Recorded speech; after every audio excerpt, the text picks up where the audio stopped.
आज हम लोग पढ़ेंगे प्रॉपर्टीज ऑफ डिटर्मिनेंट्स। स्टार्ट करते हैं। If any one line in determinant is zero then determinant equal to zero. ये क्या बता रहा है? अगर कोई डिटर्मिनेंट है जिसमें एक पूरी की पूरी लाइन अगर जीरो है तो उस डिटर्मिनेंट की वैल्यू जीरो हो जाती है। सेकेंड प्रॉपर्टी, इफ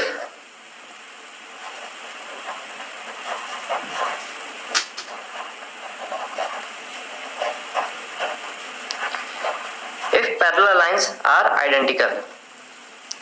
इसका एग्जांपल जैसे 1 2 3 2 1 3 2 1 3। इस केस में दो पैरेलल लाइंस, यहाँ पर रो 2 और रो 3 ये एक जैसी हैं, तो इस केस में भी डिटर्मिनेंट का वैल्यू जीरो हो जाएगा।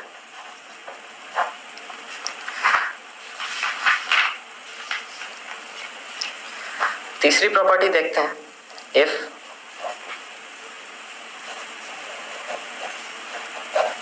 देयर इज लीनियर और प्रोपोर्शनल रिलेशन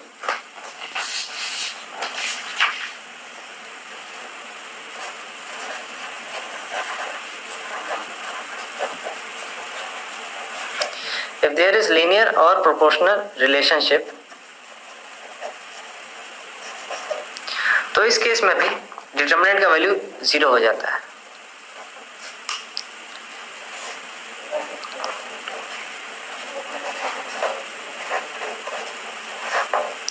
इसका भी जीरो हो। यहाँ कैसे पता चल रहा है? ये रो 1 है और ये रो 2।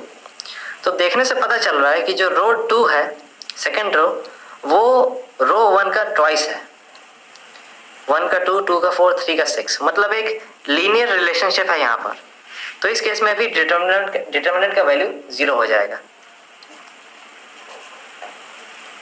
If rows and columns are interchanged, अगर रोज और कॉलम्स को हम लोग इंटरचेंज करते हैं, मतलब हम अगर मैट्रिक्स का ट्रांसपोज कर देते हैं, उसका डिटर्मिनेंट लेते हैं, तो कोई इफेक्ट नहीं पड़ता है, मतलब इस केस में नो इफेक्ट। यानी इसको दूसरी लैंग्वेज में लिखें, मैट्रिक्स ए का determinant is equal to matrix A के ट्रांसपोज का डिटर्मिनेंट। अगली प्रॉपर्टी देखते हैं, इफ टू रोज और two columns are interchanged। इसको एक छोटे एग्जांपल की मदद से करते हैं। अगर पूरी की पूरी दो रोज या दो कॉलम हम इंटरचेंज कर देते हैं तो क्या इफेक्ट पड़ेगा? एक मैट्रिक्स ए ले लेते हैं, 1 4 2 1। मैट्रिक्स ए का डिटर्मिनेंट आ जाएगा 1 -8 यानी -7। अब इसी केस में हम लोग दो रोज को इंटरचेंज कर देते हैं, यानी जो नई मैट्रिक्स ए आएगी 2 1 1 4। तो यहाँ पर मैट्रिक्स ए का अगर डिटर्मिनेंट निकालें तो इस केस में 4 2 8 -1 यानी 7। तो इस केस में डिटर्मिनेंट का मैग्नीट्यूड तो सेम है यानी 7 है, लेकिन एक नेगेटिव साइन इंट्रोड्यूस हो रहा है। मतलब यहाँ पर नेगेटिव था तो यहाँ पर भी एक नेगेटिव, मतलब -7 के साथ एक और माइनस आ गया जिसने इसको +7 बना दिया। मतलब हम यहाँ बोल सकते हैं कि नेगेटिव साइन इज इंट्रोड्यूस्ड जब दो रोज और दो कॉलम्स को हम लोग इंटरचेंज करते हैं। इसके अलावा कुछ प्रॉपर्टीज हैं डिटर्मिनेंट्स की, जैसे अगर एक मैट्रिक्स ए है, उसका पावर k है और उसका हम लोग डिटर्मिनेंट निकालते हैं, तो ये बराबर हो जाएगा मैट्रिक्स A का पावर k। वहीं अगर दो मैट्रिसेस हैं जिनका मल्टीप्लिकेशन पॉसिबल है, उसका अगर डिटर्मिनेंट हम लोग निकालते हैं तो ये बराबर होगा मैट्रिक्स A के डिटर्मिनेंट के बराबर इंटू मैट्रिक्स B के डिटर्मिनेंट के बराबर। और अब अगर एक स्क्वायर मैट्रिक्स की बात करें तो इस केस में अगर दो मैट्रिसेस A एंड B हैं, स्क्वायर मैट्रिक्स है तो ए बी भी पॉसिबल होगा, ए और बी का मल्टीप्लिकेशन, और बी और ए का भी मल्टीप्लिकेशन पॉसिबल होगा। इस केस में हमारा ए बी का डिटर्मिनेंट इक्वल टू होगा बी ए के डिटर्मिनेंट के, यानी ए बी का determinant is equal to B A का डिटर्मिनेंट। अब इसके अलावा एक हमारी इंपॉर्टेंट प्रॉपर्टी क्या बच जाती है, वो है मल्टीप्लिकेशन बाय स्केलर। तो मल्टीप्लिकेशन ऑफ स्केलर को देख लेते हैं।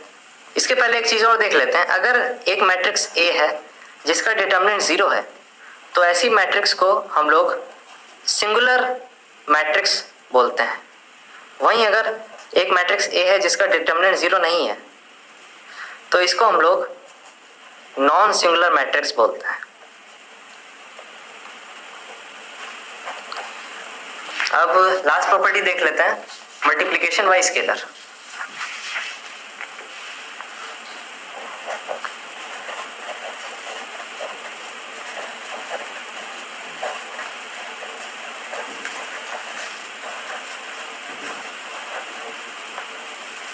यहाँ स्केलर अगर हम लोग एक के ले लेते हैं तो मेन प्रॉपर्टी क्या बोलती है कि के ए का डिटर्मिनेंट, मतलब ए मैट्रिक्स जो कि n क्रॉस n की है, ये किसके बराबर होगा, मैट्रिक्स ए का डिटर्मिनेंट इनटू के का पावर n।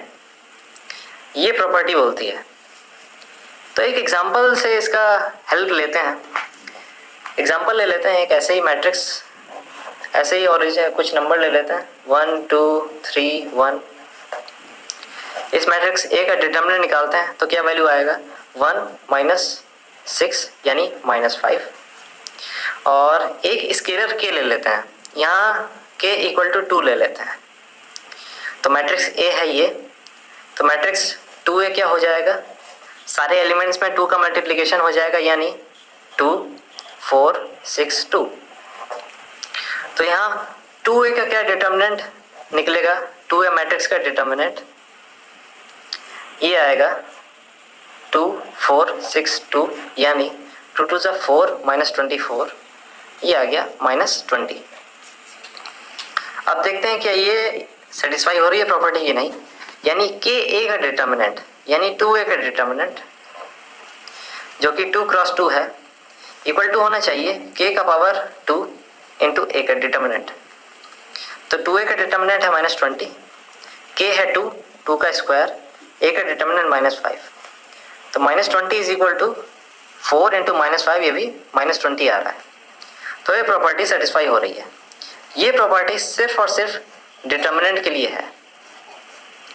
ये प्रॉपर्टी मैट्रिक्स के लिए फॉलो नहीं होगा। मैट्रिक्स के केस में ये हो जाता है के ए इज इक्वल टू के ए, मतलब वही सीधी बात है। अगर कोई n क्रॉस n हमारी मैट्रिक्स है, जैसे यहाँ पर हुआ ए मैट्रिक्स थी, उसमें हमने अगर k मल्टीप्लाई किया तो वो सारे एलिमेंट्स में मल्टीप्लाई हो जाएगा। तो ये क्या है, ये सिर्फ और सिर्फ मैट्रिक्स के लिए है, लेकिन डिटर्मिनेंट के लिए ये होगा। अगर एक मैट्रिक्स के ए का हम लोग डिटर्मिनेंट निकालते हैं तो मैट्रिक्स ए के डिटर्मिनेंट इंटू के इंटू एन हो जाएगा, के का पावर n हो जाएगा। तो ये थी कुछ प्रॉपर्टीज जिसमें मल्टीप्लिकेशन ऑफ स्केलर काफ़ी इंपॉर्टेंट प्रॉपर्टी है ये। So thanks for watching this video.